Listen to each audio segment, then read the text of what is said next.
katika upande wa kimataifa tuangazie kwa kile ambacho alichoweza kuzungumza rais wa Korea Kaskazini Kim Jong Un. Siku ya jana ameweza kuzungumza kuhusiana na kuweka wazi mpango wake wa nyuklia.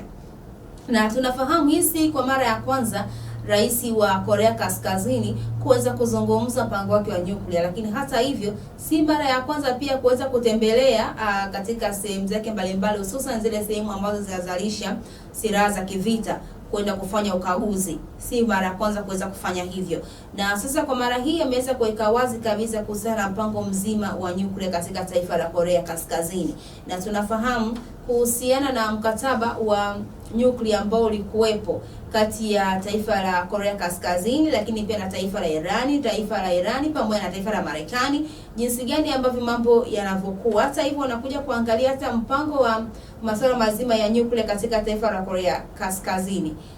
Tuliweza kuona nchi za magharibi zikiweza kupinga kuhusiana na matumizi, zikiweza kupinga kuhusiana na uzalishaji wa nyuklia katika baadhi ya mataifa, ikiwemo ni pamoja na taifa la Korea Kaskazini. Lakini ni kama vile kwa upande wa taifa la Korea Kaskazini tumeweza kuona rais wa taifa hilo Kim Jong Un akiweza kuweka wazi mpango wake wa nyuklia. Na hata hivyo ni kama vile washirika wake wameonekana kumuunga mkono katika hilo, ikiwemo ni pamoja na taifa la Urusi, taifa la Irani na baadhi ya mataifa mengine ambayo yanashirikiana na taifa la Korea Kaskazini katika masuala mbalimbali, masuala ya kiuchumi.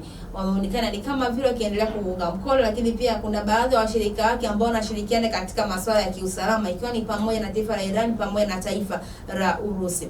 Kwa wao ni kama vile hawajaweza kushtuka kuhusiana na rais huyo Kim Jong Un kusema kwamba mpango wake wa nyuklia huko pale pale. Lakini vipi kuhusiana na mataifa ya magharibi? Je, wataweza kukalia kimya kuhusiana na mpango huo? Mtazamaji, ni saa 2:59 na tamatisha hivyo Morning Victory siku hii ya leo. Natumaini nitakuwa nimekujuza mengi katika upande wa kitaifa, lakini na katika upande wa kurasa za mbele za magazeti, bila kuweza kusahau nje ya mipaka ya Tanzania.